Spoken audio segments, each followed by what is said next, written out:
untuk membacakan kurikulum vitae dari Dr. Dafrina Rianda yang insya Allah akhwatifilah di sini sudah tidak asing lagi ya dengan nama beliau. Dr. Dafrina Rianda, Master Gizi, seorang dokter lulusan Fakultas Kedokteran Universitas Indonesia tahun 2014, seorang Master of Science of Clinical Nutrition.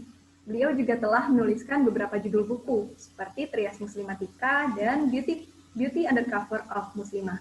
Beliau juga sudah mempublikasikan beberapa jurnal dan saat ini beliau diamanahi sebagai Chief Executive Officer di Klinik Rumah Sehat dan juga sebagai Koordinator Project BRAVE di Indonesian Medical Education and Research Institute atau IMERI, Fakultas Kedokteran Universitas Indonesia. Wah, kalau kita simak dari kurikulum vitae dan juga latar belakang beliau, Masya Allah ya, sudah tidak diragukan lagi keilmuannya untuk menyampaikan materi yang berkaitan dengan hijab dari sisi kesehatan pada malam hari ini. Apakah Dr. Dafrina sudah bergabung dengan kita? Assalamualaikum, dokter.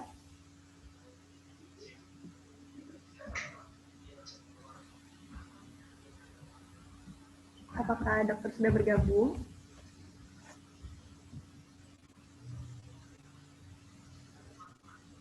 Oke, karena kita sambil menunggu Dr. Dafrina juga ya, buat teman-teman yang sudah stay di depan laptop, yang sudah siap dengan alat tulisnya, boleh banget raise hand dulu dong di chat gitu ya. Supaya kita lihat antusias dari teman-teman semua, apakah sudah semangat gitu ya, sudah siap untuk menerima materi pada malam hari ini. Insya Allah ada 4 partisipan ya, sudah raise hand. Insya Allah. Oh ya teman-teman, jadi di sesi ini, di kajian kita ini, kita punya jargon ya teman-teman.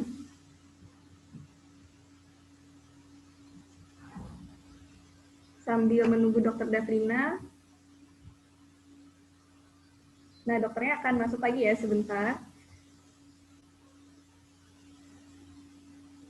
Nah, untuk jargonnya sendiri, nanti kalau misalkan saya bilang hijab baperan, teman-teman bilang hijab bawa perubahan gitu ya. Coba dulu ya, coba dulu. Kalau saya bilang hijab baperan, teman-teman bilangnya hijab bawa perubahan. Oke? Coba yuk. 1, 2, 3. Hijab baperan. Hijab perubahan. Perubahan.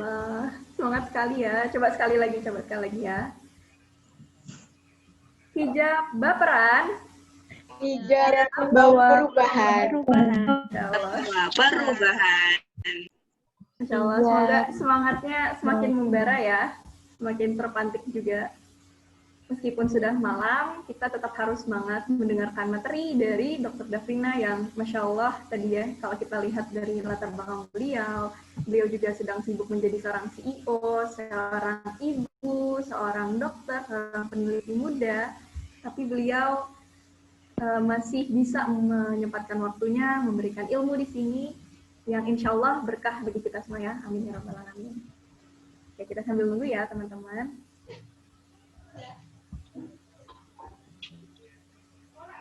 Oke, yang udah raise hand nggak apa-apa, boleh diturunin lagi.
Kepada teman-teman yang baru join Zoom pada malam hari ini, boleh disiapkan dulu untuk alat tulisnya, terus juga siapkan lagi pikirannya, kemudian semangatkan lagi gitu ya, supaya apa yang kita dapatkan malam hari ini tidak sia-sia. Jadi harapannya ilmu yang disampaikan oleh Dr. Davrina itu bisa kita catat nanti ya.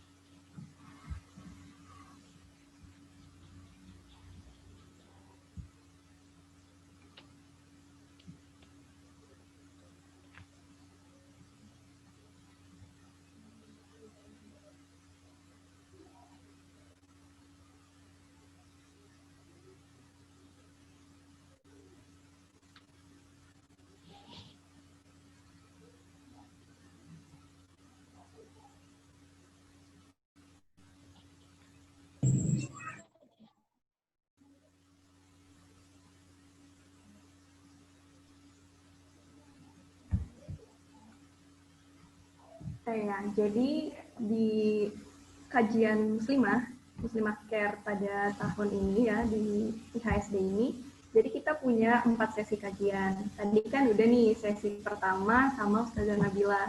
Kira-kira ada nggak nih teman-teman yang mau nyampein kesan dan pesannya selama sesi pertama tadi?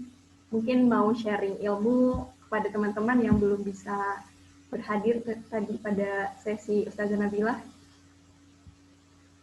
Atau mau sharing kayak kesan dan pesannya, kayak apa materinya tadi, terus juga apa yang bisa kalian dapat dari beliau, mungkin bisa ilmu baru atau insight-insight baru juga. Sambil menunggu Dokter Davina ya, boleh banget kepada teman-teman yang mau sharing-sharing.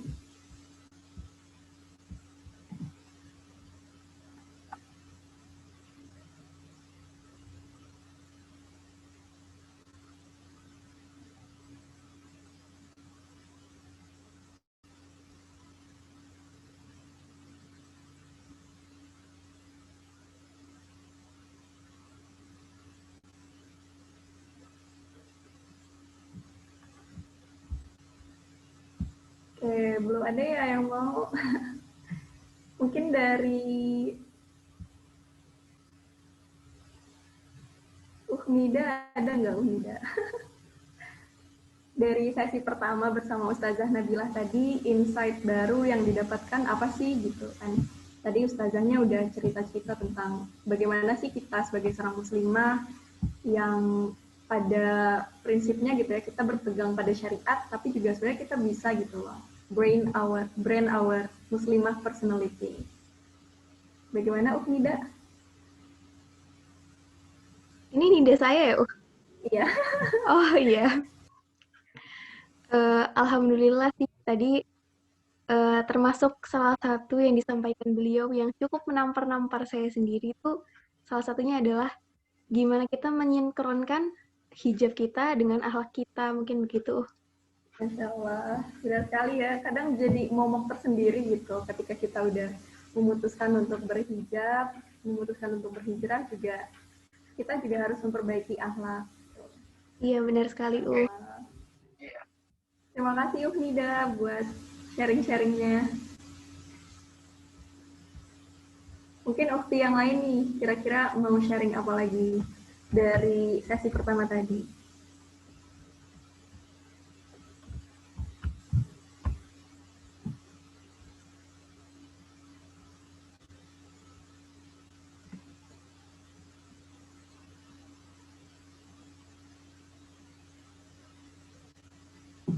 Mungkin dari Widi ada tidak ya?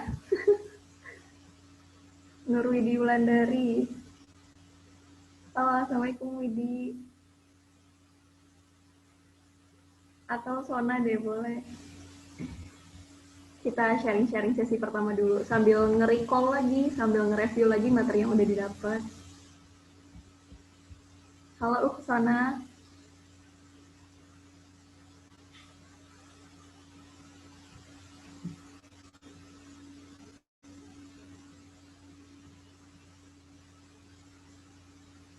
Belum ada juga ya, nggak apa-apa deh.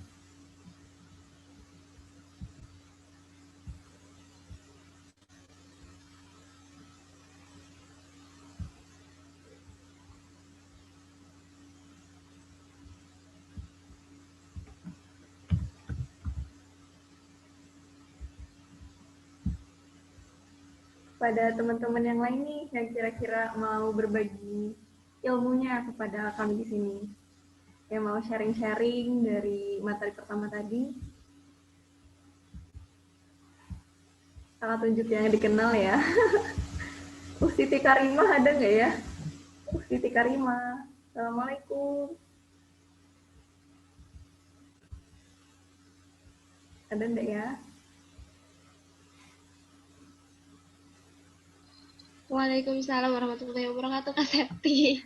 Masya Allah. Boleh deh Karimah, gimana sih tadi? Masya Allah, sudah saya duga. Sharing-sharing dulu dong nih. Biasanya si pemungut hikmah ini banyak banget gitu dapat insight. Ya Allah, Masya Allah. Tadi sesi pertama itu nggak sampai habis Kak ngikutin karena ada uzur yang lain gitu kan Kak. Tapi selama izin jawab nih Kak, lupa izin. Iya, nggak apa-apa. Jadi kalau selama yang saya dengar tadi, yang saya tangkap kan Kak, alhamdulillah banget. Dan ulun itu saya itu setuju banget sama kandidat tadi. Nampar banget dan nusuk banget itu ketika gimana caranya kita nyinkronkan antara kepribadian akhlak kita gitu Kak dengan pakaian kita. Kayak misalnya kita udah berhijab syar'i nih Kak, terus tapi akhlak kita nggak baik, nah itu memang berat banget gitu kan Kak. Nah itu sih yang ulun nampar banget. Nah terus kayak soal tadi pertanyaan yang panjang banget itu dari siapa ya? Lupa Kak.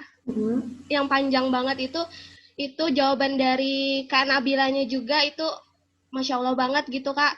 Jadi kayak reminder banget buat ulun sendiri, dan juga pastinya gimana ya Kak, kita tuh nggak bisa mandang orang dari luarnya aja kan Kak. Kita tuh harus, tadi kita tuh nggak boleh seuzon sama orang gitu kan Kak. Mungkin ya kan Kak, mungkin orang itu kayak ada tuntutan pekerjaan yang harus melepas jilbabnya. Nah kita jangan kayak nuduh langsung, ih jangan-jangan dia itu imannya lemah banget kayak gitu. Jangan kayak gitu, karena kita nggak bisa langsung ngejudge orang dari covernya aja gitu. Kita harus apa ya Kak, harus ngelihat gitu, ngelihat yang benar-benar supaya kita tuh nggak nuduh orang gitu, nggak seuzon sama orang gitu. Nah itu salah satu hal yang perlu kita sinkronkan juga, meskipun kita udah berhijab syar'i gitu kan. Kita nggak boleh nuduh orang itu imannya itu lemah kayak gitu nah Kak. Nah kayak gitu menurut ulun. Masya Allah. Gitu. Terima kasih ya Karimah. Jadi benar banget, kita nggak bisa judge a book by its cover gitu. Masya Allah. Yes, betul banget. Terima kasih Karimah. Terima kasih kembali Kak Septi. Ya, sepertinya Dokter Davrina sudah bergabung ya dengan kita di sini. Assalamualaikum Dokter, selamat malam. Assalamualaikum warahmatullahi wabarakatuh. Insya Allah, alhamdulillah. Apa kabarnya Dokter? Alhamdulillah sehat. Insya Allah. Semoga sehat selalu ya Dok, keluarga. Amin. Amin. Jadi Dok, untuk mempersingkat waktu kita pada malam hari ini, kita langsung saja ya ke sesi pemaparan dari Dokter Davrina. Kepada dokter, waktu dan tempat kami persilakan Dok. Ya, oke. Saya izin share screen bisa ya? Boleh Dokter, silakan.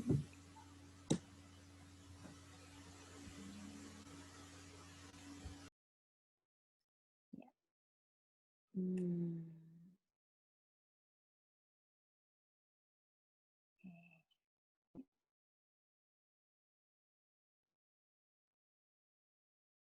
Ya, baik. Assalamualaikum warahmatullahi wabarakatuh. Selamat malam teman-teman. Terima kasih sudah diundang di diskusi pada malam hari ini. Ini ya Masya Allah ya, rangkaian diskusinya Insya Allah topik-topiknya akan sangat bermanfaat untuk kita semua. Semoga di diskusi malam ini juga kita bisa mengambil manfaatnya dan bisa kita terapkan dalam kehidupan kita sehari-hari. Jadi untuk pembahasan di diskusi sesi ini adalah tentang bagaimana be healthy with hijab gitu ya. Bagaimana kalau kita udah pakai hijab, kita tetap bisa sehat, terutama untuk kesehatan rambut. Karena kan kalau misalnya kita pakai kerudung kan sebenarnya yang paling ditutupi itu kan ya pasti kalau apa namanya, yang paling tertutupi yang akan kerasa beda sama yang nggak pakai adalah kepala ya, bagian kepala, bagian rambutnya itu kan tertutupi. Nah sebenarnya bagaimana tantangannya, apakah ada manfaatnya dan lain sebagainya, itu akan kita bahas di malam hari ini. Oke, bismillah. Oke, jadi sebenarnya mungkin pertama konteks merawat diri dalam Islam itu sendiri ya. Mungkin kalau misalnya kita bahas tentang merawat diri, yang kita bayangkan adalah tentang bagaimana merawat diri itu penting untuk penampilan. Kemudian juga merawat diri itu juga penting supaya kita itu sehat sehingga nggak keganggu. Misalnya kalau misalnya misalnya ada yang ketombean gitu misalnya, itu kan jadinya kulit kepalanya gatel, atau misalnya ada infeksi jamur di kepala, jadinya gatel, garuk-garuk terus kan jadi nggak nyaman, mau belajar nggak nyaman, mau kerja juga nggak nyaman. Jadi merawat diri itu sebenarnya juga membantu kita untuk tetap terjaga produktivitasnya. Nah, tapi sebenarnya bagaimana nih dalam Islam merawat diri itu sendiri? Ya. Ya. Nah, jadi dalam Islam itu pertama yang pasti banget adalah Islam itu justru sangat pro dengan kebersihan. Di surat At-Taubah sudah disebutkan bahwa sesungguhnya Allah menyukai orang-orang yang bersih. Kalau kita juga dulu sering dengar kebersihan adalah sebagian dari iman, kemudian juga dalam Islam itu ada fitrah-fitrah manusia yang sebenarnya identik itu dengan bagaimana kita menjaga kebersihan diri kita sendiri. Seperti misalnya memotong kuku, kemudian mencuci sela-sela jari, kemudian bersiwak. Jadi sebenarnya Islam itu lekat dengan yang namanya bersih. Jadi bukan berarti oh ya aku kan pakai kerudung dan lain sebagainya, yang penting kan aku udah ibadah. Justru sebenarnya dengan kita juga menjaga kebersihan diri kita, itu adalah salah satu bentuk bahwa bentuk keimanan kita gitu, bahwa Islam itu memang lekat dengan kebersihan. Kemudian yang penting, yang paling kerasa adalah ini. Jadi ketika nanti teman-teman kan nanti rencananya mau nikah ya, amin gitu ya. Kalau nggak Sabtu Minggu gitu nikah ya. Jadi kalau kita misalnya aku ngerawat diri nanti aja deh pas lagi mau jelang-jelang nikah, nanti kita kebut tuh ya 1 hari, udah langsung mandi kembang 7 rupa gitu ya. Kemudian langsung udah bercantik diri. Nah itu sebenarnya ketika nanti teman-teman ada niat untuk kita mau jadi istri soleha yang jika dipandang akan menyenangkan suami kita merawat diri, itu sebenarnya justru harus dipupuknya itu dari sekarang. Karena kalau misalnya satu nggak dibiasain dari sekarang, nanti susah tuh ketika udah berumah tangga, justru karena kan nanti lama-lama kita tuh apa adanya gitu ya sama suami kita. Jadi kalau misalnya nggak biasa ngerawat diri, ya udah lama-lama walaupun awal-awalnya semangat untuk ngerawat diri, tapi susah menjaga semangatnya, susah untuk istiqomah menjaga semangatnya untuk terus merawat diri kita untuk di depan suami kita gitu ya. Terus kemudian yang kedua juga ketika teman-teman nggak biasain dari sekarang, hati-hati juga ada beberapa dampak masalah penampilan yang bisa kebawa dan itu susah untuk dihilangkan dalam jangka waktu yang cepat. Misalnya bekas jerawat itu susah menghilangkannya. Terus misalnya teman-teman ada penyakit rambut ya, misalnya jamur atau kutu rambut itu tuh nggak bisa sehari tiba-tiba hilang gitu. Jadi kita harus siapkan dari jauh-jauh hari, justru jauh sehari sebelum menikah harus sudah dibiasakan untuk merawat kebersihan diri kita gitu, sehingga justru dengan identitas kita sebagai seorang muslimah kita lebih semangat untuk merawat diri supaya bisa menjadi perbendaharaan yang baik bagi suami kita kelak. Karena kan nanti kalau suami pulang terus istrinya udah wangi, terus abis itu bersih gitu ya nggak, dalam Islam di Al-Qur'an juga nggak disebut oh ya kalau yang cantik itu harus yang kulitnya putih, harus yang ini nggak disebut gitu, tapi bagaimana kita menjaga kebersihan, bagaimana muslimah itu bersih, bagaimana nanti yang kalau dipandang itu akan menyenangkan. Nah, jadi nggak harus kulitnya licin banget gitu ya kayak porselen, tapi bagaimana sih supaya kita tuh nyaman dipandang, gitu aja. Gitu. Jadi itu yang harusnya menjadi goal kita. Nah, kemudian juga sehat. Sehat ini baik secara fisik ya, dari seluruh tubuh kita, kemudian juga dari segi mental ya, kalau dari konteks luasnya. Nah, penggunaan hijab sendiri sebenarnya kalau kita tanya, apa sih sebenarnya manfaat penggunaan hijab ya dari segi segi medis gitu ya. Sebenarnya kalau saya pribadi, saya bukan tipe yang cocok logi gitu. Jadi kayak ini kira-kira ini. Jadi kita harus tetap based on data-data yang ada. Nah, ini ada yang menarik nih, manfaat penggunaan hijab. Jadi ternyata ada satu penelitiannya di tahun 2018 yang sudah dipublikasikan bahwa wanita mengenakan hijab itu angka attractiveness-nya atau kemenarikannya itu memang udah dibandingkan tanpa hijab. Nah, artinya apa? Dengan teman-teman menggunakan hijab itu teman-teman juga ternyata terbukti memang menjaga diri kita gitu. Karena tampaknya lebih tidak menarik. Bukan berarti artinya kalau pakai kerudung jelek, tapi justru kenapa dianggap lebih dalam tanda kutip tidak menarik? Karena ketika orang menilai seseorang, jadi penelitian ini menarik ya. Jadi nanti ada muka perempuan pakai kerudung, pakai hijab, terus ada yang pakai hijab setengah gitu, sama ada yang nggak pakai. Nah, nanti ada beberapa responden yang diminta untuk menilai ini skornya berapa sih kemenarikannya. Nah, ternyata memang yang pakai hijab itu skor kemenarikannya itu lebih rendah dibandingkan yang tidak pakai hijab. Nah, hal ini dikarenakan orang-orang itu menilai wanita yang sudah menggunakan hijab itu punya intensi untuk menjaga dirinya.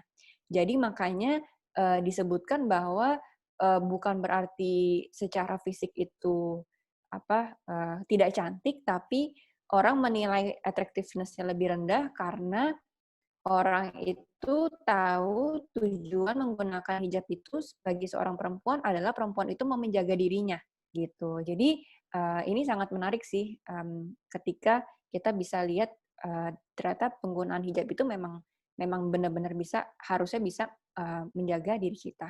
Kemudian juga ketika kita menggunakan hijab, itu ada beberapa bagian wajah seperti telinga, kemudian rambut juga yang tertutupi. Sehingga memang skor attractiveness-nya itu lebih rendah.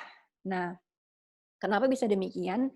Karena nantinya seseorang itu kalau menilai tampilan fisik wajahnya itu menarik, bukan hanya dari matanya aja atau dari hidungnya aja atau dari pipinya aja misalnya, tapi menilai secara keseluruhan. Jadi dia butuh gambaran secara menyeluruh termasuk adanya telinga dan juga ada rambutnya gitu. Jadi memang ketika kita menggunakan hijab ini karena ada yang tertutupi sehingga komponen-komponen itu juga bikin attractiveness levelnya jadi lebih rendah. Nah, berarti nanti beruntung sekali laki-laki nanti yang bisa beristrikan seorang muslimah yang memang sangat menjaga dirinya, salah satunya dengan menggunakan hijab syar'i. Jadi teman-teman tidak perlu khawatir kalau pakai hijab syar'i itu belum tentu sangat tidak ada hubungannya dengan nanti kalau depan suami itu tampaknya lebih nggak menarik gitu. Tapi memang pada proses kita pakai kerudung ini, justru kita tuh menjaga diri kita supaya kita tidak mengundang gitu. Karena kan kita kan pengennya kita itu menarik hanya di depan suami kita gitu. Nah, dari segi medis yang lain itu sebenarnya adalah bagaimana penggunaan hijab itu bisa melindungi rambut dari sinar ultraviolet. Sebenarnya di penelitiannya sendiri belum ada, penelitian sudah dipublikasikan di jurnal ya, jurnal penelitian internasional, itu belum ada yang benar-benar menghubungkan antara penggunaan hijab dengan dampak kesehatan apapun gitu. Tapi yang sudah ada penelitiannya adalah bahwa salah satu hal yang bisa dalam tanda kutip merusak kulit kepala kita itu adalah sinar ultraviolet. Nah, jadi radiasi ultraviolet ini bisa memunculkan radikal bebas nih di permukaan kulit kepala kita. Radikal bebas ini kemudian akan mengubah DNA sel kulit kepala yang dampaknya adalah aging atau penuaan yang lebih cepat. Contohnya, salah satunya dampaknya adalah hair graying atau beruban lebih cepat gitu. Nah, sementara apakah kalau pakai kerudung itu bisa melindungi sinar ultraviolet? Sebenarnya iya, karena kalau kita ada penelitian lain yang meneliti tentang ini mungkin beda dengan konteks rambut, tapi contoh ini penelitiannya pernah diposting di Instagram Lab Pintar, platform yang saya buat. itu vitamin D. Jadi ketika memang kita menggunakan baju yang lebih tertutup, maka kalau kita mau dapat vitamin dari ultraviolet, kita butuh waktu yang lebih lama dibandingin teman kita yang tidak menggunakan baju yang tertutup gitu. Karena memang ternyata baju ini menutupi dari sinar ultraviolet. Nah, hal ini ternyata mungkin bisa melindungi rambut kita atau kulit kepala kita juga dari radiasi ultraviolet yang bisa merusak permukaan di sel kulit kepala gitu. Nah, jadi di permukaan sel kulit kepala itu ada salah satunya ada sel pigmen. Nah, sel pigmen ini nih yang sebenarnya akan terganggu dengan adanya sinar ultraviolet. Nah, tapi itu kan tadi manfaatnya. Nah, tapi kita harus sadar nih teman-teman, ada tantangannya dalam menggunakan hijab. Pertama, ketika kita pakai hijab, kulit kepala itu memang rentan lebih lembab karena kan tertutup ya. Ya bayangin aja teman-teman ada di ruangan outdoor sama teman-teman ada di ruangan indoor yang nggak pakai AC. Pasti kan kerasa lebih lembab itu yang teman-teman pas lagi ada di ruangan indoor tanpa AC. Nah, itulah rasa-rasanya berada di dalam hijab itu yang rambut kita rasakan. Nah, apalagi kalau di dalamnya itu kita rambutnya basah. Jadi lebih lembab lagi, dan yang paling penting dari kondisi lembab ini adalah kondisi ini yang disukai oleh jamur untuk tumbuh. Jadi kalau misalnya kita pakai hijab itu harus wanti-wanti banget bahwa kulit kepala kita itu harus kering, rambutnya harus kering sebelum menggunakan hijab. Nah, tantangan lainnya adalah mengikat rambut dalam jangka waktu yang lama ketika kita pakai hijab. Sebenarnya di penelitian udah publish sendiri itu saya belum ketemu, tapi waktu dulu di FKUI itu pernah ada penelitian dari dokter spesialis kulit yang memang pada perempuan yang pakai hijab ada hair loss yang lebih banyak, tapi memang penelitiannya saya nggak ketemu tuh publikasinya gitu. Nah, tapi sebenarnya nggak semuanya yang pakai hijab itu hair loss. Kuncinya adalah ikat rambutnya. Jadi kalau teman-teman pilih ikat rambut, jangan pilihnya yang kencang. Misalnya pakai karet nasi Padang gitu ya. Jadi ini ada karet nih, pakai deh gitu. Jadi habis makan nasi ambil karetnya gitu. Nah, itu kan kerasa ya kalau kita pakai itu jadi tegang sekali rambutnya karena kencang banget. Nah, itu yang harus kita hindari. Ada salah satu jenis kemotakan namanya traction alopecia, itu karena traksi atau karena keiket gitu ya. Jadi sebenarnya bisa banget pakai hijab tapi nggak ada hair loss-nya, nggak ada kerontokan rambutnya. Pilih dengan menggunakan ikat rambut yang lebih renggang gitu. Dan nanti aku share tipsnya di terakhir ya. Kemudian terakhir tantangannya nih, lebih malas keramas. Nah, ini sebenarnya penelitiannya belum ketemu sih, tapi aku opini pribadi gitu ya, ketika dulu belum kebetulan kan alhamdulillah ya, jadi aku ada proses hijrahnya gitu ya, saya ada proses hijrahnya. Dulu waktu nggak pakai hijab itu rajin keramas karena kan kalau rambutnya itu kan kelihatan sama orang lain ya. Tapi kalau udah pakai hijab itu rasanya alah paling juga keramas nggak keramas sama aja. Nah, hati-hati teman-teman, itu adalah excuse ya, itu excuse. Jadi itu jangan salahin hijabnya, itu salahin kitanya males. Nah, malas. Jadi ketika teman-teman nggak keramas terus kemudian kita merasa aman karena kita ditutupi oleh hijab, itu sebenarnya kita nggak aman, teman-teman. Kenapa? Karena satu, misalnya kita keramasnya itu, harusnya kan keramas itu kan dalam seminggu 2-3 kali.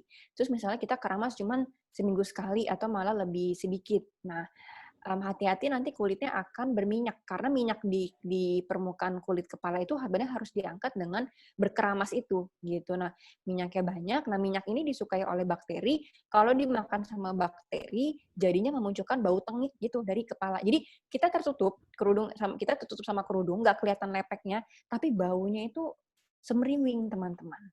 Gitu. Jadi dan itu mungkin kalau misalnya kita pernah ya kayak kok pakai hijab tapi kok baunya sampai kerasa keluar ya. Itu karena saya pernah tuh kayak gitu, ada momennya di mana emang karena pakai hijab jadi malas keramas, nggak ada yang tahu ini gitu kan, nggak tahu juga waktu itu lagi di kosan kan, jadi siapa juga yang mau lihat kan, ya udahlah. Terus ternyata emang pas saya, bahkan itu kecium oleh diri saya sendiri. Terus saya mikir, wah apalagi sama orang lain nih yang lagi sebelahan gitu ya, pas lagi rapat, misalnya rapat organisasi. Jadi hati-hati teman-teman, hijab itu tidak melindungi kita dari, hijab tidak boleh menjadi excuse kita untuk malas keramas. Jadi justru mau pakai hijab, mau enggak itu memang tetap keramas itu harus 2-3 kali dalam seminggu. Apalagi nanti teman-teman kalau nggak dibiasain kayak gitu, pas punya suami, terus masih malas keramas, wah itu kan baunya kan, kalau itu kan di depan suami nggak pakai hijab tuh, tapi baunya tercium sama suami, nggak enak banget gitu. Jadi sebaiknya kita udah biasain keramas itu minimal 2-3 kali seminggu, atau artinya 2-3 hari sekali. Nah, jadi ini tantangannya nih teman-teman yang harus kita sadari ya untuk menggunakan hijab dan kaitannya dengan kesehatan kulit kepala kita. Nah, karena itu perawatan rambut apa sih sebenarnya yang bisa kita lakukan? Pertama, tadi mungkin aku udah banyak cerita tentang kulit kepala dan lain sebagainya, tapi in case teman-teman nggak pernah tahu bentuk sebenarnya strukturnya gimana sih. Jadi struktur kulit kepala itu sebenarnya sama aja kayak kulit kita muka sama tubuh gitu. Tapi bedanya folikel rambutnya itu ukurannya diameternya lebih besar, jadinya rambut kita itu jadi kerasa kan bedanya rambut sama bulu di tubuh kita gitu. Jadi bedanya itu. Tapi sebenarnya sisanya sama. Jadi ada epidermis, ada dermis. Nah, lapisan epidermis sama dermis ini yang harus kita tahu sebenarnya fungsinya. Jadi kalau yang epidermis ini lapisannya itu senantiasa membelah, teman-teman. Nah, karena dia membelah terus, nanti akan aku jelasin di slide selanjutnya, itu memunculkan nanti yang akan namanya kulit mati. Nah, kalau kita nggak keramas, kulit matinya numpuk, jadinya kalau kita lagi sisiran atau kegaruk tuh muncul ketombe, gitu ya. Nah, kalau di dermis itu tempatnya ada folikel rambut yang menancap dan juga ada kelenjar minyak di sana.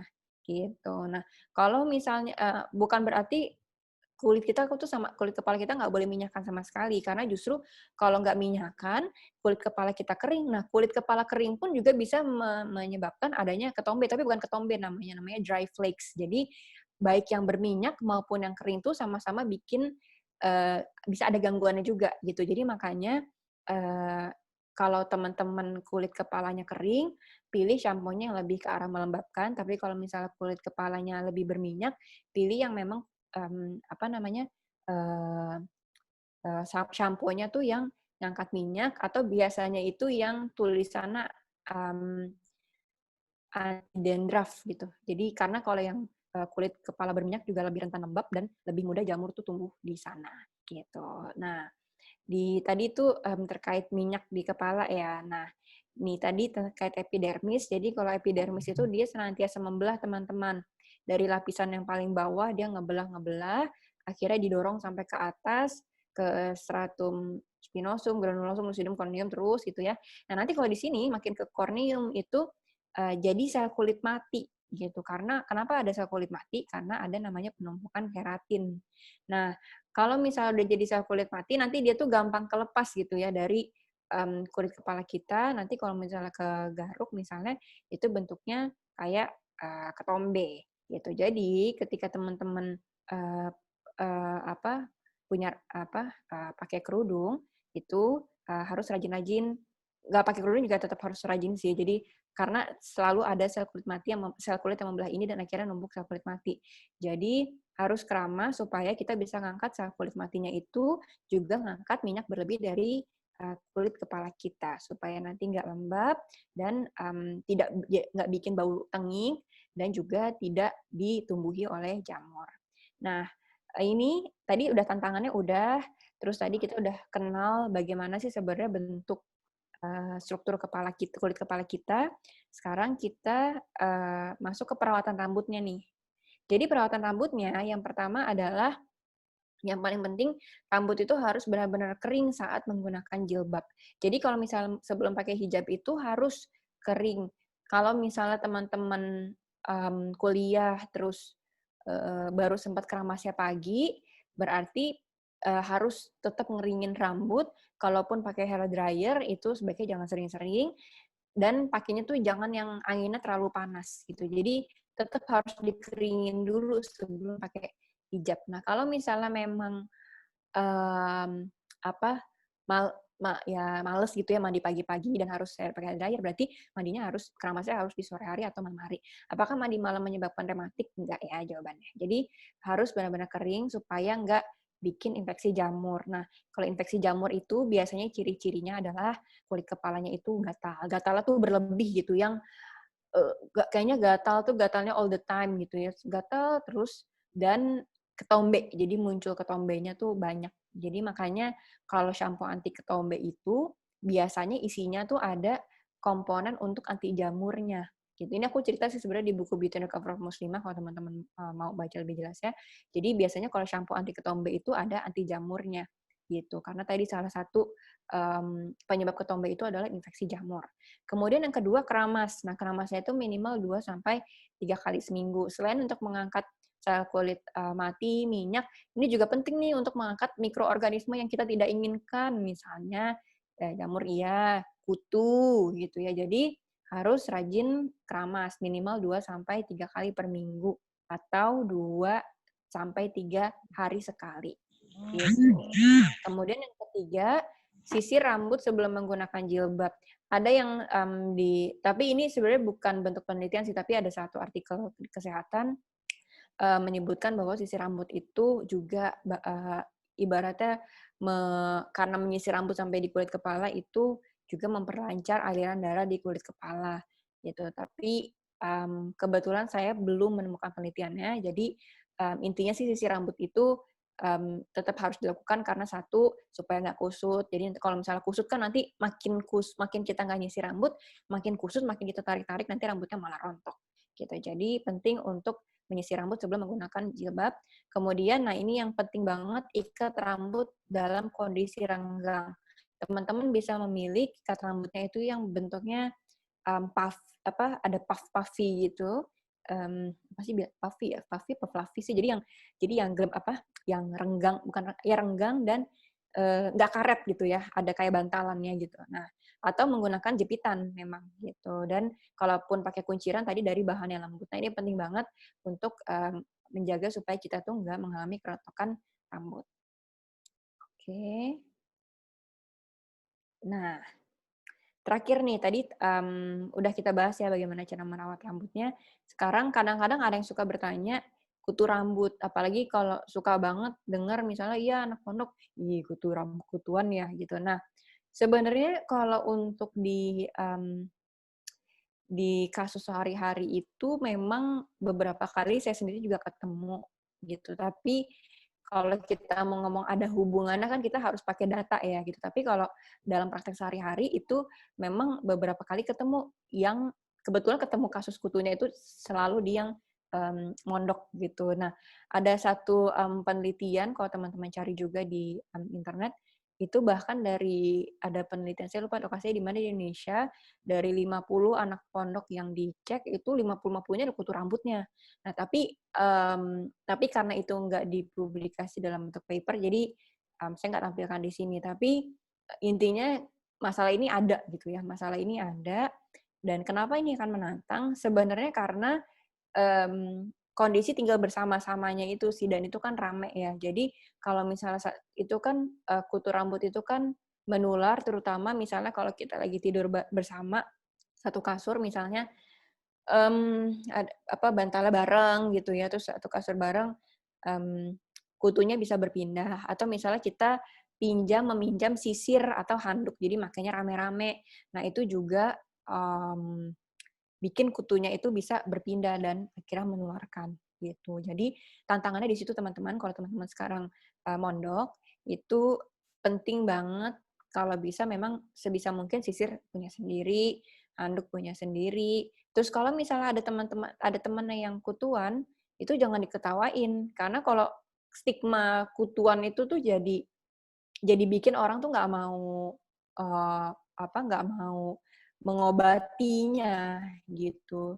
Nggak perlu malu misalnya. Jadi apa sih gejala kutuan itu? Satu yang paling berasa banget adalah gatal, terutama gatalnya itu biasanya di daerah belakang telinga gitu. Itu di sana biasanya, soalnya di sana biasanya banyak kutunya. Jadi di belakang daerah belakang telinga tuh di perbatasan antara kulit kepala sama rambutnya. Jadi di situ biasanya lebih kerasa gatal, atau di bagian tengkuk gitu. Jadi itu rasanya gatalnya tuh terus menerus gitu. Kok muncul terus nih gatalnya, padahal udah rajin keramas, udah ini gitu. Itu udah ada kutunya. Nah, kalau kutu itu nggak bisa cuman pakai keramas. Kalau udah benar-benar kutuan, tadi itu ya, jadi gejalanya gatal. Paling utama sih gatal itu sih, karena dia nggak ke arah ketombe, jadi gatal. Nah, masalahnya adalah kutu itu nggak bisa hanya dengan keramas pakai shampoo biasa. Jadi misalnya udah gatal terus habis itu teman-teman udah pakai shampoo anti dandruff, anti ketombe, masih muncul sih gatalnya. Mungkin karena adanya kutu. Karena kutu itu dia itu kayak mencengkeram folikel rambut kita gitu. Jadi dia nggak bisa disiram pakai air biasa, harus pakai pembunuh kutu. Nah, itu ada obatnya khusus. Jadi nanti keramas pakai obat kutu itu. Nah, jadi jangan distigmakan, kalau kutuan nih hindari gitu, jangan dekat-dekat sama dia. Betul, kalau sama dia jangan pakai tadi jangan pakai handuk bareng dulu, tidurnya juga kalau bisa dipisah gitu, tapi ajak teman kita itu untuk berobat gitu. Nah, supaya nggak kutuan, pencegahannya adalah tadi harus lebih rajin keramas. Dan yang tadi pencegahannya adalah ketika ada satu yang kena kutu rambut, jangan distigma, langsung ajak untuk berobat gitu. Jangan gampang stigma, karena bahkan saya sendiri pun itu dulu waktu masih SD itu saya sempat kutuan loh, karena saya belum ketemu sih data rambutnya panjang apakah lebih gampang kutuan atau enggak, tapi jujur dulu malas keramas gitu, jadi sempat kutuan, itu gatel banget itu waktu saya SD gitu. Jadi saya tahu rasanya gatelnya tuh emang gatel banget, dan kadang-kadang malu untuk berobat gitu. Nah, itulah harus hati-hati, karena sekalinya udah satu yang kena kutu itu gampang banget satu rumah itu bisa kena kalau yang sharing handuk atau tidurnya bareng-bareng gitu, kira-kira gitu. Jadi nggak perlu distigmakan, ya berobat aja kayak biasa, kayak memang penyakit batuk pilek biasa, kira-kira gitu. Oke. Oke, mungkin itu adalah pemaparan saya untuk memulai diskusi. Semoga bisa bermanfaat untuk teman-teman semua. Kurang lebihnya mohon maaf. Wassalamualaikum warahmatullahi wabarakatuh. Saya kembalikan ke moderator. Waalaikumsalam warahmatullahi wabarakatuh. Terima kasih dokter atas pemaparannya yang sangat luar biasa, sangat jelas dan sangat relate dengan kehidupan sehari-hari juga sebagai seorang muslimah yang agak malas keramasan dok. Betul. Jadi ini kita sudah punya banyak pertanyaan ya di sini dokter, dari teman-teman sangat antusias sekali gitu ya. Baik, mungkin dari panitia, jadi nanti akan memilihkan beberapa pertanyaan kepada teman-teman yang terpilih pertanyaannya. Silahkan open kamera dan juga open mic supaya bisa berdiskusi secara langsung bersama Dr. Davrina. Begitu dok? Ya.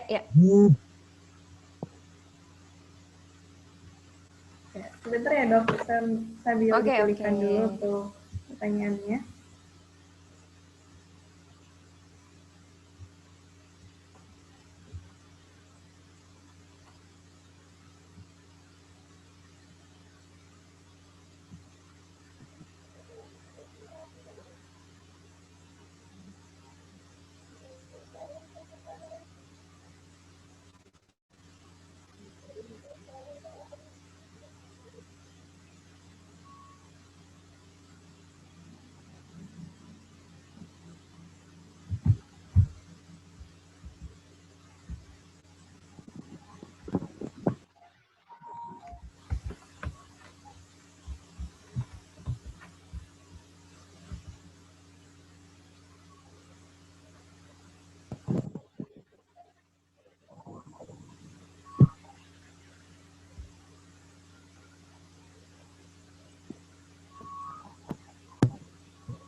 Baik, Baik dokter, mungkin kita mulai dari pertanyaan pertama ya dok. Ya. Dari saudari Dian Fitriani Dewi, boleh open mic dan open kameranya untuk bertanya secara langsung.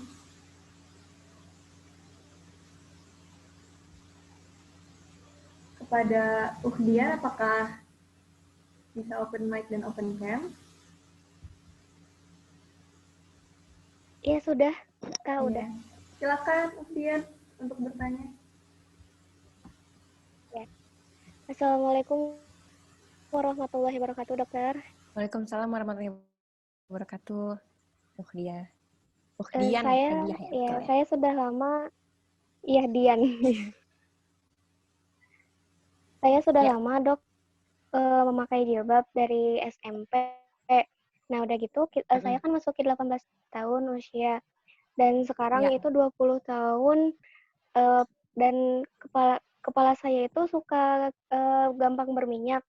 Tapi efeknya itu ke rambut saya itu jadi kering dan keras dok. Dan saya juga kalau pakai jilbab itu dari pagi sampai kadang sore jam 6. Apa itu penyebab dari jangka waktu lama itu, Dok? Apa mungkin hormon saya yang di usia 20 tahun ini? Oke. Gimana ya, Dok? Tapi kulit kepalanya berminyak atau kering? Kalau misalnya ketombenya ketombe minyak gitu, warnanya kekuningan gitu atau kayak kering putih gitu? Oh, kalau ketombenya saya jarang ada, Dok. Cuman berminyak lebih gitu, Dok. Oh, berminyak. Oke. Mungkin saya langsung jawab ya. Jadi pertama kalau misalnya kulit kepala kita rasanya berminyak, memang bahkan yang punya tendensi untuk kulit kepalanya kering pun kalau misalnya penggunaan penutup kepala dalam jangka waktu yang lama itu juga bisa bikin kulit kepala kita terasa lembab. Nah, sebenarnya kalau minyaknya aja di rambut itu nggak masalah sebenarnya. Nah, yang jadi masalah itu kalau misalnya pertama minyaknya itu terlalu berlebih sehingga biasanya tanda utamanya itu mulai muncul bau yang kurang sedap gitu. Itu satu.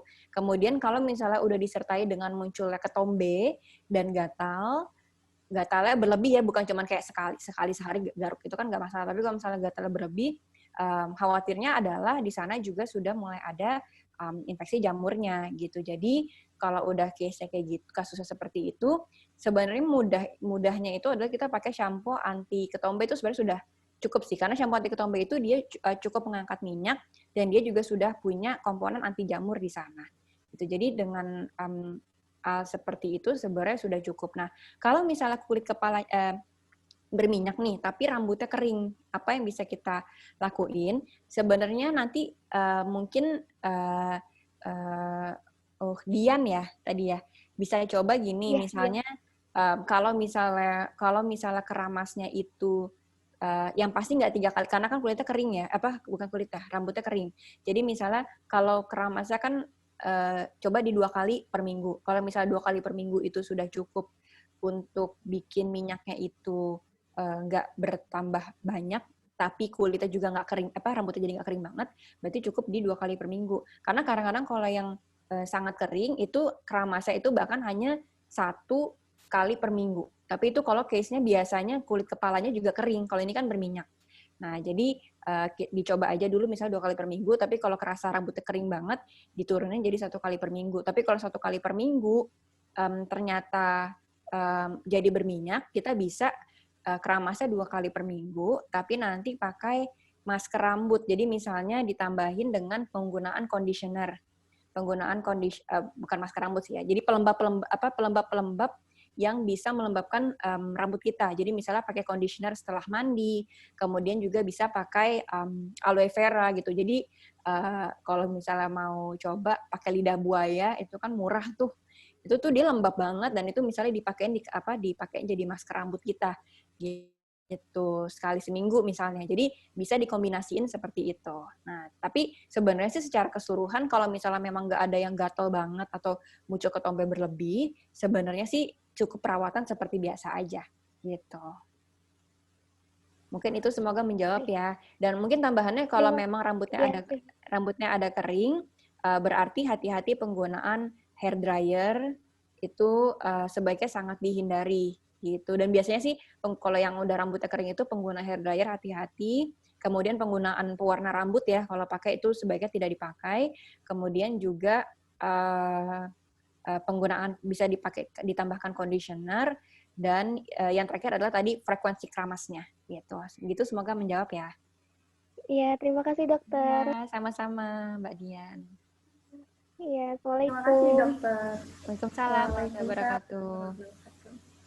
Terima kasih dokter atas jawabannya. Semoga untuk Uhdian juga bermanfaat ya tips dari dokter Davrina tadi. Iya, terima kasih Baik, Kak. Dok.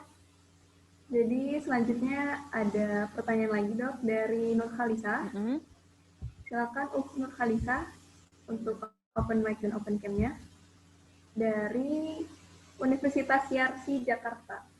Iya. Ya. Silakan Assalamualaikum dok.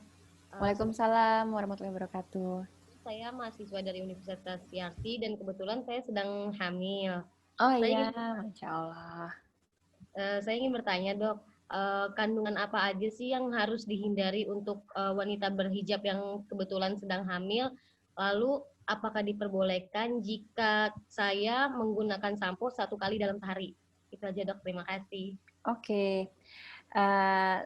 Oke Mbak, dipanggilnya Mbak Nur Khalisa ya? Panjang ya? Nur Khalisa, oke ya. Jadi kalau misalnya untuk ibu hamil sendiri, sebenarnya nggak berbeda jauh. Jadi kalau misalnya kita pakai shampoo-shampoo yang ada di apa bilangnya sih over the counter. Jadi yang bisa kita beli di pasaran yang ada BPOM-nya. Jadi bukan shampoo obat ya. Beda kalau shampoo obat itu kan kayak misalnya Peditox untuk kutu rambut. Nah kalau ini kan kayak shampoo biasa itu sebenarnya nggak ada masalah kalau untuk ibu hamil. Nah yang nanti paling yang jadi tantangannya adalah kalau misalnya ada harus menggunakan shampoo obat, misalnya seperti untuk shampoo obat kutu. Nah itu nggak semua obat kutu itu bisa buat ibu hamil. Itu satu itu aja sih. Kalau yang lainnya masih seperti biasa. Nah boleh nggak sih pakai shampoo-nya 1 kali sehari? Sebenarnya sih hingga saat ini secara umum banget itu selalu direkomendasinya itu 2-3 kali per minggu. Itu rekomendasi umumnya gitu ya. Jadi yang udah banyak di publik di internasional. Nah, tapi sebenarnya masalahnya kita tinggal di Indonesia di mana kondisinya lembab. Nah, kadang-kadang kan antar negara itu kan kelembapannya beda ya. Misalnya kalau kita misalnya sama di Jepang aja, sama-sama Asia, tapi di Jepang itu kelembapan, kalau teman-teman pernah ke Jepang itu kering, kulit tuh langsung jadi cepat kering. Kalau di Indonesia justru lembab banget gitu. Jadi pun bisa aja terjadi keramasnya itu lebih dari 2-3 kali dalam seminggu kalau misalnya memang rambut kita itu di sini memang sangat mudah berminyak. Nah, apakah sebenarnya aman? Sebenarnya sih secara umum kalau kita pakainya shampoo biasa, sebenarnya sih aman-aman aja, tapi kita harus pantau apakah kalau kita keramas setiap hari itu nanti rasain aja rambutnya apakah jadi lebih kering gitu. Itu aja sih yang perlu dipantau karena terlalu sering mencuci rambut berkeramas itu yang dikhawatirkan adalah rambutnya itu jadi kering, kulit kepalanya jadi kering, kira-kira gitu. Nah, tandanya apa?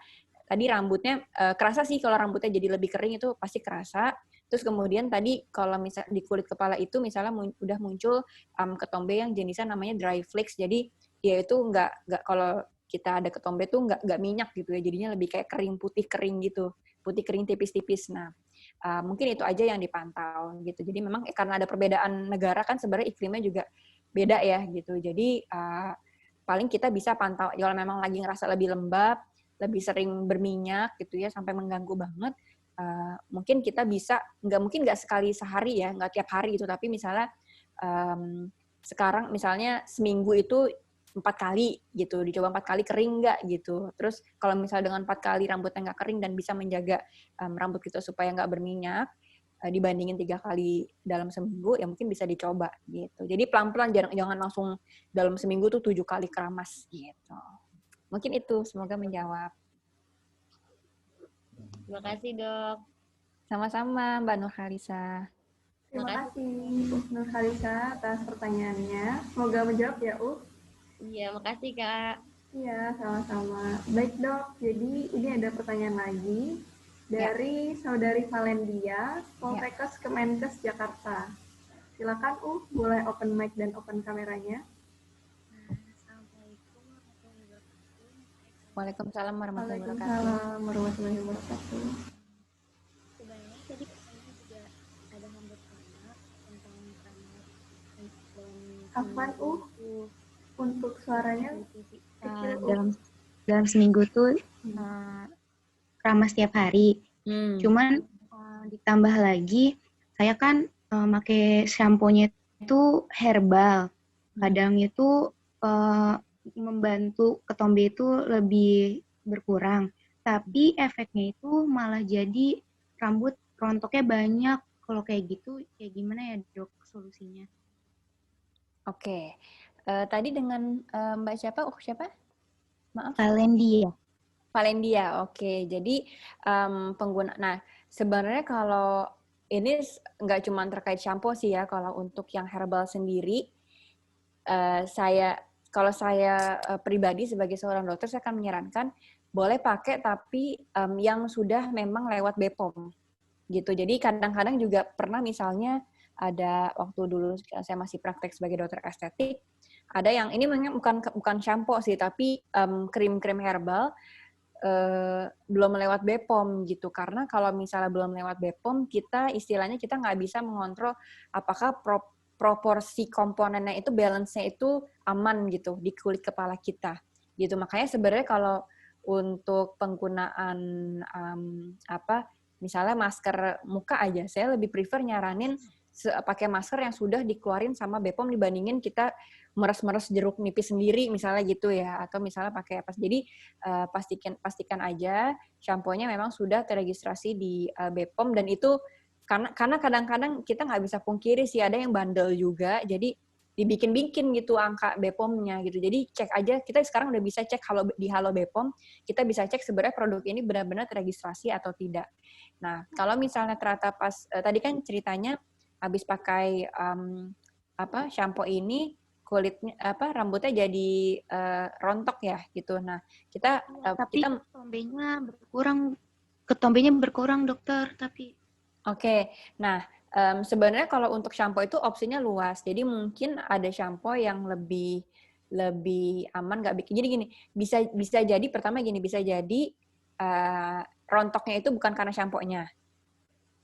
Itu bisa juga jadi kayak gitu. Jadi misalnya rambut rontok itu kan sebenarnya jarang sih shampoo yang bikin rambut rontok gitu, kecuali kalau di shampoo-nya itu emang ada komponen-komponen yang merusak rambut. Tapi biasanya kalau sudah terregistrasi BPOM, pasti komponen-komponen yang merusak rambut itu pasti udah di take out gitu lah, udah di take out gitu. Jadi bukan cuma karena shampoo aja, misalnya karena misalnya kita ingat-ingat aja nih, kira-kira pas udah mulai pakai shampoo herbal ini ada nggak sih gaya hidup yang berubah? Jadi misalnya apakah penggunaan kunciran rambutnya berbeda? Kemudian apakah belakangan ini lebih stres? Apakah makanannya ini lebih nggak dijaga gitu? Jadi hal-hal itu sebenarnya yang juga bisa bikin rambut kita jadi rontok gitu. Nah, sama aja kayak beruban. Beruban itu bukan cuma tadi kan kita cerita ultraviolet, tapi sebenarnya bukan cuma ultraviolet aja. Bisa dari efek rokok, bisa dari efek makanan yang tinggi radikal bebas gitu. Jadi harus dievaluasi semuanya untuk tahu sebenarnya penyebab rambut rontok itu karena apa. Kemudian yang kedua, jadi belum tentu karena shampoo-nya. Kemudian yang kedua, bisa juga nggak cuma shampoo itu yang bisa menyembuhkan ketombenya, tapi bisa juga diganti dengan shampoo yang lain. Tapi memang kita harus sabar untuk mencari jenis shampoo yang tepat gitu. Tapi kalau misalnya memang ternyata shampoo-nya sudah terregistrasi BPOM, berarti kan harusnya aman ya. Kemungkinan besar mungkin dari faktor lain, bukan dari shampoo-nya itu sendiri. Jadi dicek nanti makanannya apakah belakangan ini mungkin lagi banyak tekanan pekerjaan atau kuliah gitu ya. Jadi ngemil-ngemilnya, radikal bebasnya, goreng-gorengannya. Banyak deh kalau makan radikal bebas mah kalau di Indonesia banyak deh junk food-nya gitu ya. Itu juga bisa. Atau misalnya kita di rumah lagi ada bapak kita ngerokok, nah itu juga bisa.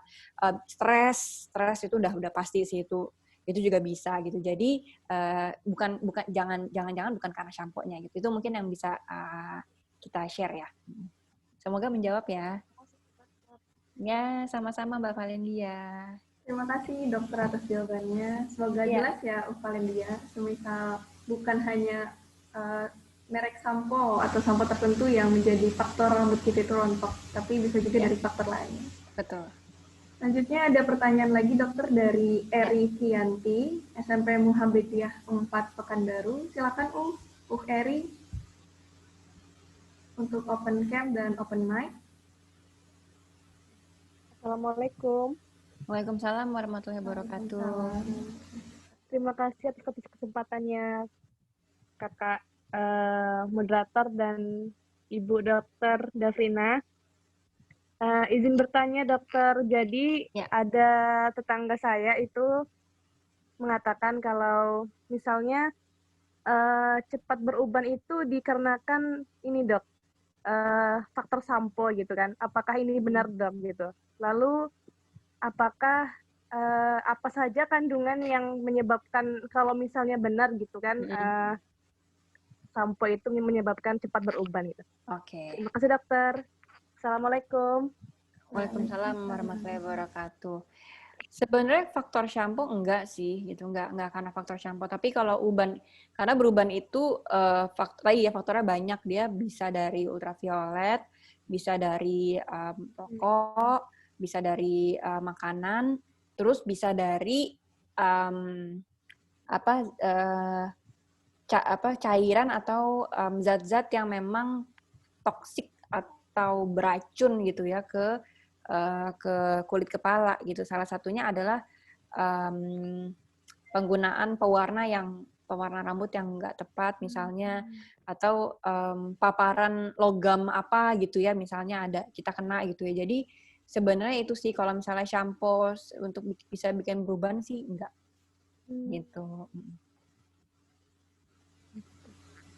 Baik, terima kasih Eri atas pertanyaannya. Mungkin ini menjawab ya Mbak Eri. Ya, terima kasih dokter. Menjadi mitos di masyarakat ya dokter. Iya betul. Eri bisa mengedukasi tetangganya juga gitu. Iya, menarik tuh pertanyaannya. Jadi nanti bisa diinformasiin ya. Jadi enggak karena kenapa sih beruban? Kenapa muncul beruban gitu ya? Jadi beruban itu bisa muncul karena pertumbuhan rambutnya itu lebih jadi kita ada kecepatan untuk numbuhin rambut, ada kecepatan untuk ngasih pigmen ke si sel rambutnya itu sendiri. Jadi dia adu-adu nih. Kalau misalnya masih muda, dia sama-sama cepet. Jadi kita belum beruban tuh yang masih muda. Nah, walaupun ada yang secara genetik dia lebih cepat beruban, itu ada. Nah, tapi kalau misalnya seiring dengan penuaan, kecepatan si sel pigmen itu untuk ngasih pigmen hitamnya itu lebih lambat dibandingkan pertumbuhan rambutnya itu sendiri gitu. Jadi makanya ada rambut yang istilahnya tidak terwarnai oleh pigmen secara pas. Jadi warnanya tidak hitam tapi warnanya putih atau misalnya abu-abu gitu. Jadi nggak ada hubungannya sebenarnya sama shampoo, karena tadi yang ultraviolet, merokok, gizi sama zat-zat toksik itulah yang bisa mengganggu kerjanya si sel pigmen. Shampoo itu nggak akan mengganggu kerja sel pigmen selama shampoo itu aman ya kandungannya ya gitu. Jadi tadi pasien sudah terregistrasi di BPOM, kira-kira gitu.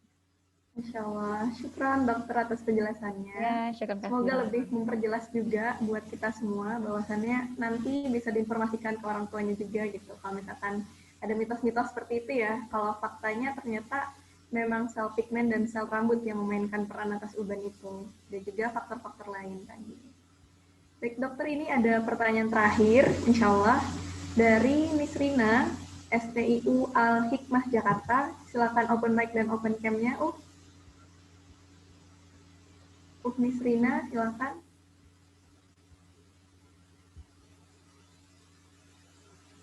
Bismillah, Assalamualaikum dok. Waalaikumsalam warahmatullahi wabarakatuh.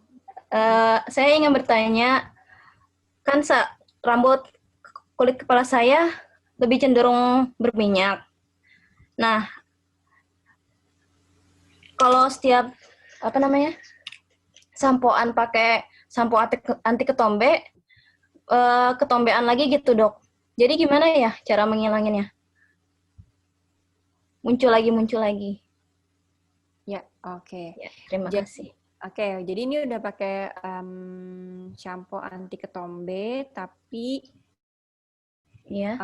ketombenya masih muncul. Nah, Iya. jadi sebenarnya pertama gini, tapi ini kalau udah pasti berminyak, biasanya sih ketombenya karena kulitnya berminyak ya gitu. Nah, pertama harus dibedain dulu ya, kalau misalnya ketombe aja secara ketombe aja itu ada yang ketombe berminyak, ada yang apa namanya, atau ketombe yang biasa umum kita temuin, atau ketombenya itu karena sel kulit kepalanya kering. Jadi itu harus dibedain dulu karena nanti kalau misalnya kulit kepala kering, pakai shampoo yang anti dandruff justru malah lebih kering lagi dan malah bikin lebih ketombean lagi. Nah, sekarang kalau misalnya memang sudah oke nih rambutnya berminyak dan pakai shampoo anti ketombe itu nggak membaik, sebenarnya sih pertama kalau misalnya tergantung frekuensinya nih. Jadi kira-kira shampoo-annya berapa kali dalam seminggu. Jadi pertama itu. Jadi misalnya kalau memang keramasnya masih kulit kita rentan berminyak nih, tapi keramasnya 1-2 kali seminggu, kan udah mencukupi dong 2 kali seminggu. Jangan-jangan 2 kali seminggu nggak cukup. Terus habis itu kita coba di 3 kali seminggu. Kan udah nih 3 kali seminggu, jangan-jangan di 3 kali seminggu nggak cukup juga gitu. Jadi kita bisa tambahkan frekuensi keramasnya dalam seminggu. Nah, sampai kulit kita itu tidak berminyak lagi. Nah, itu satu. Jadi kita harus evaluasi dari segi frekuensi. Kemudian yang kedua itu kita bisa cek sebenarnya apakah ada infeksi jamur di kepala yang memang nggak cukup hanya dengan penggunaan shampoo anti ketombe aja. Jadi shampoo anti ketombe itu memang ada komponen anti jamurnya, tapi kemungkinan persentasenya misalnya kurang. Jadi harus pakai obat jamur khusus gitu. Nah, kalau yang udah kayak gitu, itu biasanya memang harus konsultasi ke dokter gitu. Jadi apakah nanti harus ini tapi dalam artian udah dievaluasi secara frekuensi ya. Jadi misalnya karena masa sudah lebih sering, terus udah yang pertama pasti ketombenya harus dipastiin dulu itu berminyak atau yang kering. Kemudian frekuensi keramasnya juga sudah diperbaiki, masih belum membaik juga, baru kita bisa konsultasikan ke dokter gitu. Jadi apakah butuh memang shampoo yang benar-benar khusus untuk jamur gitu ya. Jadi benar-benar obat untuk infeksi jamur gitu. Karena nanti kalau obat yang itu berarti harus atas dasar resep dokter. Nah, apakah ada hal lain yang bisa bikin misalnya kayak ada nggak sih makanan yang bisa ngaruh ke ketombean gitu ya, misalnya gitu ya. Sebenarnya sih memang kayak beberapa memang disarankan misalnya makan makanan yang kaya antioksidan ya, sayur sama buah gitu. Tapi biasanya sih kalau untuk ke kulit, apalagi yang udah bergejala, umumnya sih nggak cukup dengan menjaga makanan aja gitu ya. Apalagi kalau misalnya emang ada infeksi jamurnya gitu. Jadi bisa aja kita rajinin makan sayurnya, makan buah, kurang-kurangin makan gulanya. Itu bisa untuk membantu kesehatan kepala. Tapi untuk benar-benar mengatasi masalah di kepalanya itu sendiri, itu butuh tadi penanganan langsung ke kepala. Jadi misalnya kayak keramasnya, kemudian apakah nanti butuh obat khusus gitu ya, nggak bisa cuman dari shampoo anti ketombe gitu.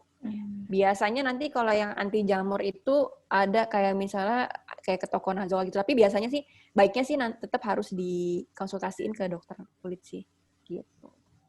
Oh iya. Jazakumullah khair dokter. Ya, jazakumullah khair. Semoga bisa bermanfaat. Jazakallahu khair Unisina atas pertanyaannya. Semoga menjawab ya tadi Baik dokter, jadi ternyata masih ada waktu 10 menitan dokter, apakah boleh satu pertanyaan lagi dok? Oh iya boleh satu pertanyaan. Ya, baik, terima kasih dokter. Jadi ini ada satu pertanyaan lagi dari Uhlianda dari Bogor, apakah bisa open mic dan open cam? Uhlianda dari Bogor. Ya, assalamualaikum. Waalaikumsalam warahmatullahi wabarakatuh. Silakan Ya. Terima kasih sebelumnya sudah mempersilakan untuk bertanya. Ya, Assalamualaikum dokter. Waalaikumsalam warahmatullahi wabarakatuh, Mbak. Ya, aku mau bertanya nih, rambut aku kan keriting ya, dok. Nah, itu tuh kalau terurai gitu kan biasanya gerah gitu kan, karena emang maksudnya ngembang gitu kan rambutnya. Jadi dokter tadi kan kalau misalnya kita ikat rambut dalam keadaan berhijab kan itu jadi tantangan ya. Nah, sementara kalau misalnya nggak diikat itu gerah gitu dok. Mungkin dokter punya tips untuk rambut keriting baiknya gimana ya dalam keadaan berhijab. Oke. Jadi sebenarnya sih bukan berarti kita nggak boleh ikat rambut ya gitu. Tapi pertama, dua sih sebenarnya pentingnya. Satu, penggunaan jenis ikat rambutnya. Kemudian yang kedua adalah durasinya dalam 1 hari gitu. Jadi misalnya Mbak Lianda ngerasa memang kalau rambut keriting tuh enakan sebenarnya diikat terus gitu ya. Jadi kita bisa pilih jika rambut tidak diikat atau Jadi ikat rambutnya itu bukan berarti ikat rambutnya kendor banget tuh enggak, tapi kita bisa pilih jenis ikatannya itu yang ada nggak sih namanya fluffy gitu. Jadi dia itu ada bahan lembutnya, ada kain lembutnya gitu. Itu yang bisa kita pilih. Jadi nggak pakai karet ikat rambutnya. Jadi karet ada tapi nanti dia dilapisin sama kayak kain yang lembut gitu. Jadi dia agak gelembung-gelembung gitu. Nah, itu kita bisa pakai itu. Nah, kemudian yang kedua bisa juga pakai jepit rambut gitu. Karena kalau jepit rambut itu kan sebenarnya dia nggak menarik ya, nggak ngencang banget gitu ya. Tapi memang kalau pakai ikat rambut mungkin kalau rambutnya keriting agak lebih susah. Kalau pakai jepitan ya, jadi mungkin agak lebih susah. Jadi kalau bisa mau pilih pakai ikat rambut tetap nggak apa-apa, tapi pilihnya jangan yang karet banget gitu. Dan bisa dicari posisi ikat rambut yang kalau diikat tuh rasa kepalanya tuh nggak kayak ketarik banget. Nah, itu yang mungkin harus dicari ini apa di bagian bawah, apa agak ke bawah, apa dan sebagainya gitu. Jadi pastiin bahwa ketika dipakai tuh nggak kerasa ketarik banget, kira-kira gitu. Nah, kemudian yang kedua, selain dari jenis ikatannya juga durasinya. Jadi kan memang selama kita pakai jilbab itu kan kita pasti rambutnya diikat ya gitu ya, atau dijepit. Nah, bisa juga nanti setiap kalau udah di rumah itu baiknya memang dilepas kuncirannya atau jepitannya gitu. Ataupun misalnya kalaupun mau dikuncir atau mau dijepit, yang dijepit atau dikuncir itu nggak semua rambutnya, tapi misalnya hanya setengahnya aja gitu ya. Jadi yang penting nggak ngurai-ngurai di samping, jadi cuma diikat setengah gitu. Dan bisa pakai jepitan aja kan itu, kalau diikat setengah kan bisa gitu pakai jepitan aja. Jadi itu ngurangin durasi kita ngikat rambutnya itu gitu. Mungkin sebenarnya cara terakhir yang paling penting adalah kita evaluasi sih. Jadi kita coba kalau kita pakai ikatan rambut ini, rambut rontoknya kira-kira banyak nggak gitu. Nah, cara tahu, jadi secara natural itu kita memang rambutnya rontok. Nah, cara tahu apakah kerontokannya berlebih itu kita bisa pakai kayak ada tes sederhana kerontokan rambut. Jadi rambut panjang kita itu nanti kita kayak kita jepit di bagian pangkalnya, kemudian kita tarik gitu. Nah, itu berapa jumlah rambut yang ketarik yang ada sisanya di tangan kita gitu. Nah, itu saya lupa nih jumlahnya itu, coba saya cari ya. Jadi dia itu sebenarnya tes sederhana.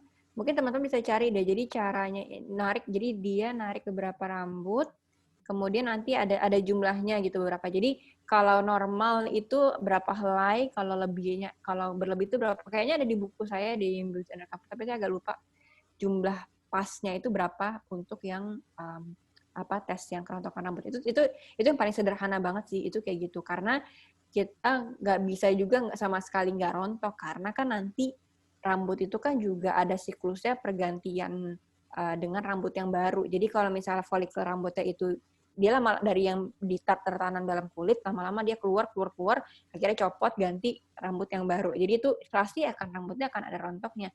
Tapi gimana caranya supaya kerontokannya nggak berlebih, kira-kira gitu. Mungkin itu yang bisa diinfoin ya. Semoga bisa menjawab pertanyaannya. Ya, jazakillah dokter. Khair. Terima kasih kepada Uflianda untuk pertanyaannya, dan terima kasih juga kepada Dr. Dafrina. Berhubung untuk sesi diskusi kita pada malam hari ini telah selesai, menandakan juga bahwa sesi kita, yaitu Be Healthy with Hijab, juga telah selesai. Nah, mungkin sebelum saya menutup kajian kita pada malam hari ini, ada closing statement dari Dr. Dafrina untuk melengkapi materi kita pada malam hari ini.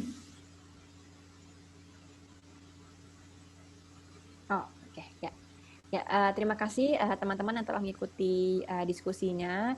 Semoga bisa bermanfaat untuk kita semua, gitu ya. Dan mungkin tadi saya mau tambahin nih, saya udah ketemu nih. Jadi untuk yang tes kerontokan rambut itu bisa pakai tadi tes tarikan itu kira-kira benar nih. Jadi sekitar lebih dari 4-6 helai itu kemungkinan itu kerontokannya berlebih ya. Gitu. Jadi itu mungkin bisa tadi cara sederhananya. Itu tambahannya. Nah, teman-teman terima kasih telah mengikuti diskusi pada malam hari ini. Semoga bisa bermanfaat dan bikin kita semua semangat untuk be healthy with hijab. Jadi pakai hijab itu justru kita makin semangat untuk menjaga kesehatan dan kebersihan kita, karena kebersihan itu adalah sebagian dari iman dan Allah menyukai orang-orang yang bersih. Gitu. Jadi semoga bisa bermanfaat dan bisa diterapkan di kehidupan kita sehari-hari. Kurang lebihnya mohon maaf. Wassalamualaikum warahmatullahi wabarakatuh. Waalaikumsalam warahmatullahi wabarakatuh. Jazakillahu khairan katsir kepada Dr. Dafrina atas waktu dan juga materi yang sangat applicable sekali ya dalam kehidupan sehari-hari, dokter. Semoga bermanfaat bagi kita semua ya, akhwati fillah.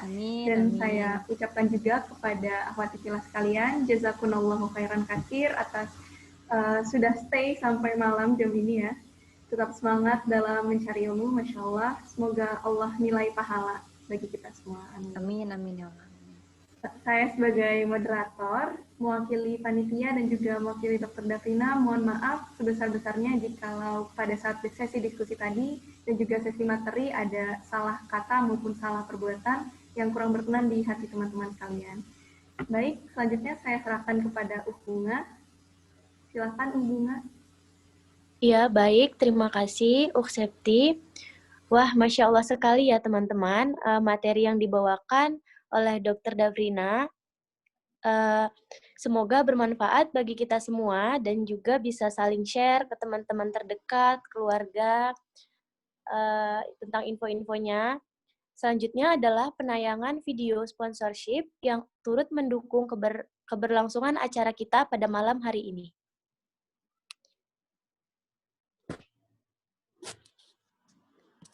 Silahkan untuk video sponsorship-nya, Ukti.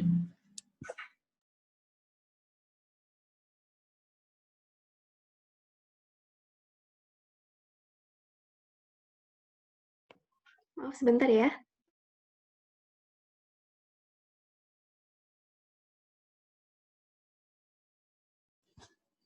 Baik, Ukti.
Ya, baik. Terima kasih Uknida atas videonya. Sekali lagi, saya aturkan terima kasih kepada Hijab Nurse, Hai Nurse, Hijab Nurse, Syar'i and Profesional, dan juga Bayi Kaisiro yang telah turut mendukung acara Muslimah Care 2020, serta media partner Imanimun Official, muslimahdaily.com, dan juga Teh Jasmine. Baik, para uktivilah yang berbahagia, tibalah kita pada penghujung acara pada malam hari ini di acara Muslimah Care 2020 sesi kedua. Dan jangan lupa nantikan sesi-sesi berikutnya ya uktivilah. Saya, Diah Bunga Adisti, selaku MC, mewakili para panitia talkshow Muslimah Care 2020, pamit undur diri, serta memohon apabila terdapat salah kata dan kekurangan selama acara berlangsung. Saya akhiri, terima kasih. Wassalamualaikum warahmatullahi wabarakatuh. Waalaikumsalam warahmatullahi wabarakatuh. Waalaikumsalam warahmatullahi wabarakatuh. Terima kasih. Iya. Sebentar, Ukti, ini ada sesi foto ya?